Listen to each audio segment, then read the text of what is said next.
Miss Evans, the stock you bought last week crashed almost 80% overnight. No, wait, it's dropping further. It's 85% now. What? But how? I did my research and you said it was a good investment too. Well, it was, but the company CEO made some stupid remarks yesterday and… I didn't hear a word of what Mr. Holmes said next. All that was playing in my head was Dad's mocking tone. Trish, business isn't your cup of tea. Holy crap, what do I do now? This was my only chance of proving to Dad that I was just as capable of handling the family business as my brother. My head was reeling with a million thoughts when a maid walked in and told me Dad was waiting for me at the breakfast table. Ugh, great. Just what I wanted. My anxiety spiked as I entered the dining room, where Dad and David were sitting with that unmistakable "we told you so" look. Trish, it's been a week since I gave you $100,000 to invest. What's the update? Well, I invested it in a stock that fell overnight, and I lost most of it. Dad roared with laughter, and David joined him. Oh, I told you boardrooms aren't for pretty girls. You're meant to spend money, not earn it. That's ridiculous. We're not living in the 18th century. Well, I gave you a chance, and you blew it. This isn't fair. I'm hardly out of college. Look, Trish, we've been through this before. David is the heir to my business. You'll get married to a rich guy in the next couple of years. But I wanted to attend a business school. You need to have brains for that, little sister. Both started laughing again. Oh. I felt raging mad. My father and my brother were being total buttheads, and there was nothing I could do about it. It was always this way, ever since I could remember. Like on our birthdays, David would always get these cool gadgets, while all I got was stupid makeup kits and Barbies. But Dad, I told you I wanted that cool calculator David has. A calculator will stress your little brain, honey. But I love math. And I love you. Now come on, let's go shopping. It's your birthday. That day, Dad bought me a dozen new dresses and 5 designer handbags. As we crossed a bookstore, my eyes fell on a book, Business Basics for Kids. Dad, I want that. This isn't a book for a little girl like you. You can have this. Dad picked up Sleeping Beauty and shoved it into my hands. Just like Sleeping Beauty, you'll get your Prince Charming one day. Well, why do I even need a Prince Charming? To take care of you, silly. You have me today, but when you get married, your Prince Charming will take over. The thought of someone taking over my life repulsed me, but I didn't say anything until a week later when I saw the book I'd asked for in David's hands. Hey, where'd you get this from? Dad bought it for me. What? I asked him to buy one and he refused. That's because it's of no use to you, bimbo. It's not like you'll be getting into business. I seethed with anger, but deep down, I knew David was just telling the truth. No matter how well I scored in school, Dad never took me seriously. He always thought David was smarter than me. Well, not anymore. Dad, I swear I won't eat anything until you give me money to start my own business. Did you hit your head or something? You just lost $10,000 on some stupid stocks. I am not talking to you, so zip it up! David looked totally shocked since I'd never talked to him in that tone. Trish, that is no way to talk to your elder brother. And he has every right to bully me just because he's older? You remember that business book you got him as a kid? He didn't read a word of it, and when I begged him to let me read it, he threw it into the fireplace. That's a lie. Really? And what about the time you rammed Dad's Ferrari into a lamppost because you were driving it with your feet to impress your stupid girlfriend? What? Yep, that's true. That car cost more than $10 million. I'm not even asking for half of that amount. Dad looked serious for a while, and my heart leapt with joy when he finally agreed. Okay, but you need to leave and start your business in a new town where no one knows who you are, and not under my wings. Now, if you manage to make profits in a year, I'll consider bringing you into the business. Done deal. So that weekend, Dad gave me the check as promised, and I was soon on my way to the airport. Where's the next flight headed to? Geneva. Great. Book me a ticket. As I boarded the plane, I felt super anxious and nervous. It was the first time I was traveling solo, and I had zero idea of what I'd do next. Don't worry, Trish. You'll figure it out. I was giving myself a little pep talk when a girl wearing the brightest orange sweater and parrot green tights sat next to me. Hey, I'm Sonia. I love sandwiches, but no spinach. It gets stuck in my teeth. And why are you telling me this? 'Cause you're just about to buy me one. What? Why would I do that? Look, I'm hungry, and when I'm hungry, my stomach makes these weird noises that sound like farts. As if on cue, her stomach actually started growling, or rather, farting. Make it stop! Everyone's giving us disgusted looks. I can't help it. Buy me something to eat, and this stops. I immediately called a flight attendant and bought her a stupid sandwich. And thankfully, that horrible growling stopped. Hey, thanks. If you were so hungry, you could have bought this sandwich yourself. That's true, but then I wouldn't get a chance to test my business strategy. What do you mean? See, I made you feel embarrassed about something that wasn't even your problem. Then I offered you a solution that actually benefited me, and yet you gladly accepted it. Wow, that sounds kind of genius. Well, I am a genius when it comes to business. Sonia told me she ran a small cafe in the Geneva suburbs. It's just a cafe today, but it'll be a chain of restaurants soon. Sonia sounded super passionate about her work. She had the wildest ideas and wasn't afraid to take risks. As we got talking, I felt I could learn a lot from her, so I ended up telling her everything about my life. Sorry in advance, but your dad sounds like a jerk. Well, I kind of agree. I mean, he's always given me the best of everything, but assuming I'm any less capable than David just because of my gender is lame. Okay, I have an idea. Why don't you come to my cafe and learn some tips and tricks of doing business? It'll come handy once you start your own thing. Are you sure? I don't want to be a burden. Oh, shut up already. So once we landed, I booked myself into a nearby hotel and spent my days at Sonia's cafe. Sonia was a pro at managing the cafe and came up with insane offers to attract more customers. She held tasting events, offered generous discounts, and was great at interacting with everyone around her.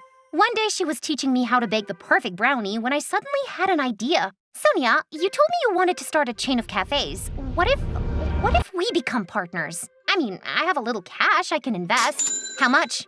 I told Sonia the amount, and her eyes grew wide with shock. Oh, my sweet potatoes! You call that a little cash? That's more than enough to start another cafe! Sonia and I spent the next few days deciding on the ideal location for the new cafe, finding a nice interior decorator, and finalizing the menu. She tried several new recipes and made me sample all of them. Trish, sample this pastry. If I eat another bite, I'm legit gonna burst.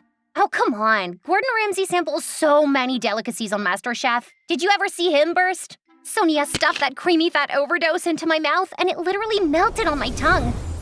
It's nice, but it has a strange aftertaste. I couldn't figure out what that was, but I spent that night on the toilet seat with my tummy hurting so bad I thought I would die. Sonia got super worried and insisted I get admitted to a hospital. But what about the cafe? There's so much work. All the payments are pending. Don't worry, I'll handle everything. You just get back on your feet before the grand opening. So the next morning, I entrusted everything to Sonia and got admitted to the local hospital. The doctor told me I had a severe case of food poisoning, but it was nothing serious. That day, I kept waiting for Sonia to show, but she neither visited me nor did she call. I thought she must be busy, so I called her, but it went straight to voicemail. That's weird. Where is Sonia? The next day, too, there was no sign of her, and her phone was switched off, too. Now I started panicking. I was feeling better, so I asked the doctor for discharge and went straight to her cafe, where I got the biggest shock of my life. The cafe had been shut down, the banners removed, and there was a stinking garbage dump right in front of it.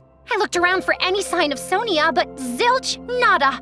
It was like she disappeared off the face of the earth. That too with all my money.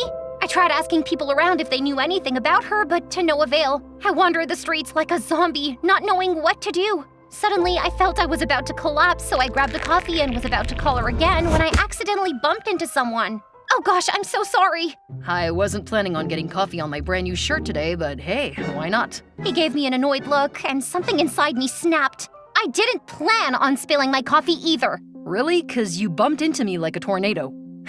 You'd run faster than a tornado if someone disappeared with all your money. I furiously blinked back the tears in my eyes as the guy's face suddenly softened. Look, I'm sorry. I'm having a bad day too. I launched a bookstore recently and I just found out my helper broke his ankle. The guy then gave me a sad smile, turned around and left.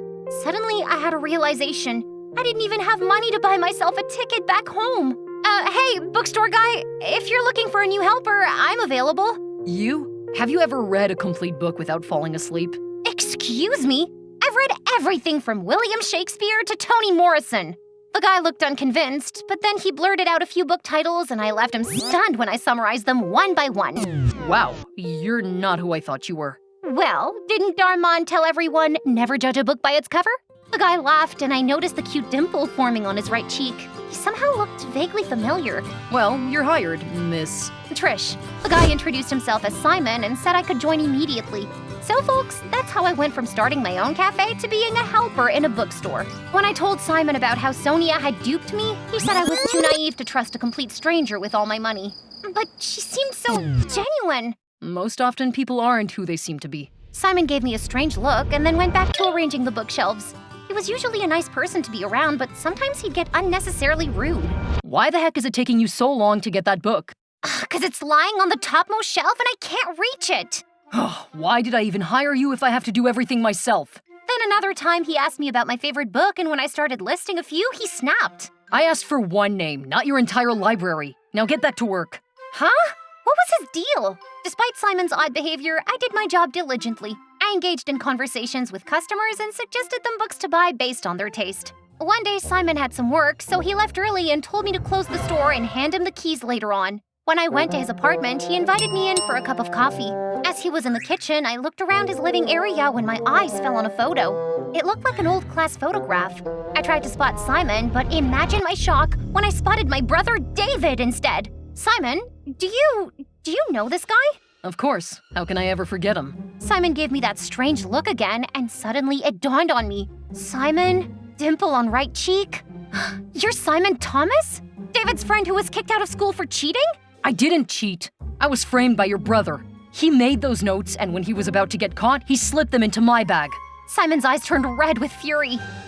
I'm sorry, I had no idea. I recognized you the day I saw you. Oh, so that's why you were so rude to me. I thought you'd be like your brother, but your passion for books convinced me otherwise. Simon told me he could never get into a school thanks to David's stunt. I felt so bad for him and so mad at my brother. David can be a total jerk at times. I think that's because he knows Dad always has his back. Well, what about you? Why are you working at my store when you're the heiress to a fortune? I told Simon everything about Dad and his reluctance to make me a part of his business. I just wanted to prove to him I'm as capable as David, but turns out I'm just a loser with no business sense. Who says you're a loser? My store's book sales went up by more than 50% since the day you joined. Really? Yes. I think you should cut yourself some slack. You're great just as you are. Try telling my dad that.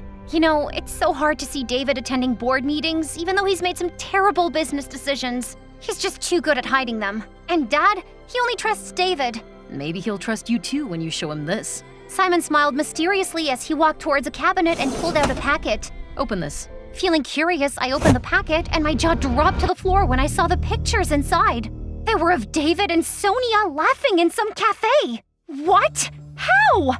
That's when Simon revealed something shocking. Last week, one of my aunts called me to say a girl had scammed her and she needed my help. When I went there, she shared the girl's pictures. I kept looking for her and found her today at a cafe downtown with your brother. That's Sonia! I figured as much. But I don't get it. How does David know Sonia? Sonia's a con woman. I guess David hired her to scam you to bring you down. Wow, that son of a... My dad. I felt so mad that I immediately booked a ticket back to my hometown. I had to tell Dad everything. But little did I know, I had another surprise awaiting me there. When I reached our mansion, I found out that it had been transformed into a frickin' gymnasium. Dad! Dad! Hey, Trish, you're back. Yes, and I want my room back now! Not happening. This is my gym now. Your stuff's in the attic. The attic? Are you insane? Hey, that is no way to talk to the owner of this house. The owner of this house? Dad, what's this nonsense? Well, David is the heir to my fortune, so I gifted him this mansion. You did what? Did you think about me even once before doing that? Of course he thought about you. Why else do you think your stuff is still lying around?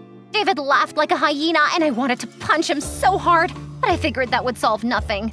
So I told Dad about Sonia and how David had hired her to pull me down. I even showed him the pictures, but David outright denied everything. These pictures are clearly photoshopped, and you don't have to blame me for your failures. We already knew you're good for nothing.